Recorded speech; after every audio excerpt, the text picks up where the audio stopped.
Madam तुमचे वडील या फील्डमधील होते. हो. त्यामुळे तुम्हाला गाईडन्स मिळत होता, करेक्ट. की काय केलं पाहिजे, काय नाही केलं पाहिजे. पण जे आउटसाइडर्स असतात, हं, ज्यांना काहीच माहीत नसतं, या फील्डमध्ये कसं यायचं, कामं कशी मिळवायची, हं. त्यांना तुम्ही तुमच्या आतापर्यंतच्या एवढ्या वर्षाच्या एक्सपिरियन्सवरून काय सांगाल? सी ऑनेस्टली आजकाल खूप अशा अकॅडमीज आहेत जिकडे तुम्ही जाऊन शिकू शकता आणि एक्झॅक्टली ॲक्टिंगचं थिअरी म्हणा किंवा बाकी गोष्टींचा मला वाटतं युनिव्हर्सिटीजमध्ये सुद्धा काही कोर्सेस आहेत. तर ते तुम्ही ऑप्ट करू शकता. मग ते ऑप्ट केल्यानंतर हळूहळू कसं होतं ना, तुम्ही लोकांना भेटायला लागता. मग कुठे काय सुरू आहे, काय नाही आहे, ते हळूहळू कळायला लागतं. आणि मला असं पर्सनली वाटतं ना, की एखादी गोष्ट जेव्हा आपण ठरवतो, एक गोल आपण जेव्हा ठरवतो, तेव्हा ऑटोमॅटिकली काही लोकं मला वाटतं आपण एखादा गोल जेव्हा ठरवतो, तेव्हा ऑटोमॅटिकली काही लोकं, काही माणसं किंवा काही-काही वेळेला आपण असे प्लॉट केलं जातं तिकडे, असं मला वाटतं बऱ्याच वेळेला, की मग ते हळू मार्ग मिळत जातो. पण तुम्ही तोपर्यंत स्वतःला तयार करणं इज व्हेरी इम्पॉर्टंट. राईट. की म्हणजे आता अर्थात लोकांना असं वाटेल, की हां, हां, आम्ही केलं तयार, आता पुढे काय?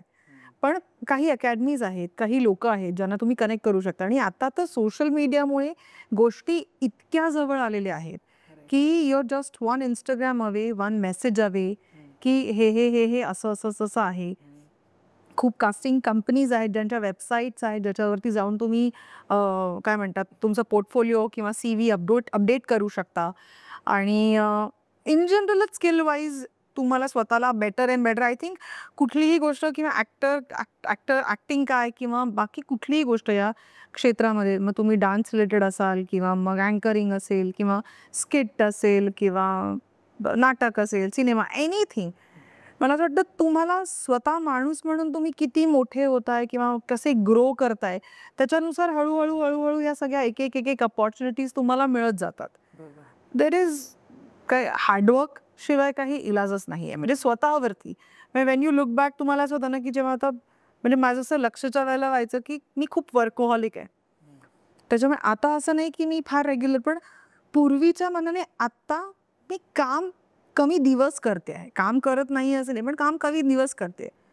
तर मला असं होतं, अरे मी कामच करत नाहीये. Because I am very workaholic. म्हणजे जसं संत गजाननला सपोज म्हणजे 10 सीन्स असतील किंवा 11 सीन्स असतील आणि ते असे सगळे छान झाले, की मला अशी शांत, छान, मस्त झोप लागते, की वाह! मजा आली मला. व्हेन आय लुक बॅक मला असं होतं, अरे हां, हा लूक कसा झाला. म्हणजे असंही बऱ्याच वेळेला होतं, की अरे यार, तो लूक तसा केला असता तर बरं झालं असतं. ह्या खूप मायन्यूट गोष्टी आहेत. पण ॲज अ ह्युमन म्हणून मला वाटतं तुम्ही ते ग्रो करता, की अरे ती मला वाटतं तुमची त्या कॅरेक्टरमधली इन्व्हॉल्वमेंट असते, की त्या कॅरेक्टरला अरे यार, हे द्यायचं राहून गेलं. It's like a baby. म्हणजे लक्ष सीरियल संपल्यानंतर मी फार मोठी पोस्ट लिहिली होती दिशाला, की आय विल मिस यू आणि आता कसं आणि हे तसं. सो बरेच लोकं मला सांगत होती, की "अरे पुन्हा भेटू ना, पुन्हा काम करू ना, पुन्हा हे करू ना." मला एक सीरियल संपणं किंवा एक प्रोजेक्ट संपणं is like see every role किंवा every character is my baby. My baby I am shaping it. ते येणार नाही ना परत. इट्स लाइक ते गेल्यासारखं आहे. की सगळे आता अजून मी पोलिसांचे रोल अनेक करेन.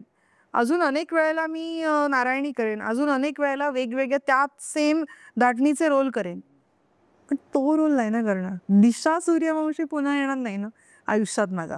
तर इट्स लाइक म्हणजे असं पर्सनल लॉस असल्यासारखं वाटतं, की अरे आता हे गेलं. म्हणजे ते आता गंगेत सोडल्यासारखं झालं. तर ते ते परत नाही येणार. दुसरं येईल.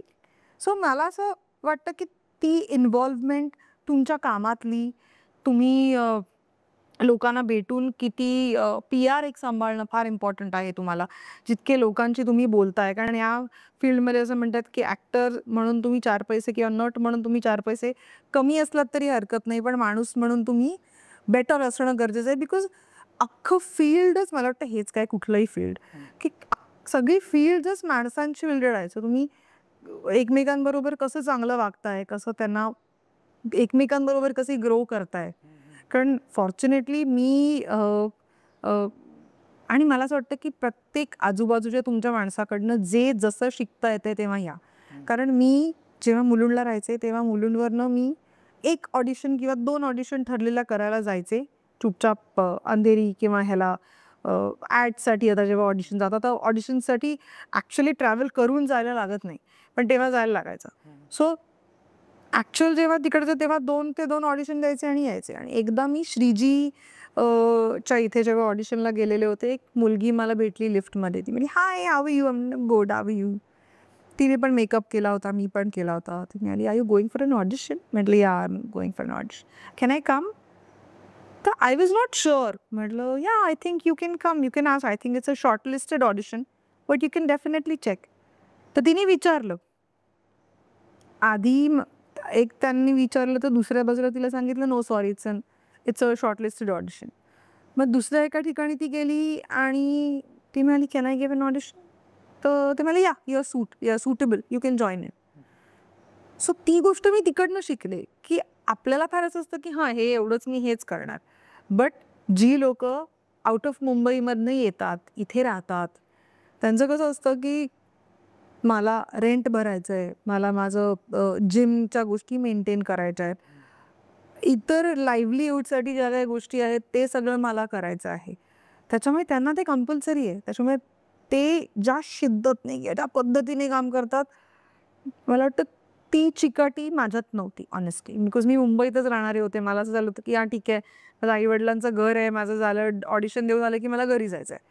पण मला वाटतं ती जी शिद्दत आहे ना, आउटसाइडर्समध्ये ती जास्त प्रमाणात जाणवते. कारण त्यांना सस्टेन करायचं असतं. आपला कसं सस्टेन सस्टेन करायची काही गोष्ट नसते आपल्याकडे. आपल्याला माहिती असतं, चाललंय, हे झालं ठीक आहे, नाही तर दुसरं येईल असं. सो मला वाटतं ती एक जेन्युइनिटी, त्या जिद्दीने काम करणं. सो मला लक्षात आलं की नाही आपल्याला. मग त्याच्यानंतर जेव्हा मी ऑडिशन्सला गेले, बिकॉज त्याच्यानंतर सुद्धा एक लक बाय चान्स नावाची मी एक फिल्म बघितली. की you never no what's meant for you will get it. But काही वेळेला तुम्हाला प्लॉट केलं जातं तिकडे, की अरे करून बघा.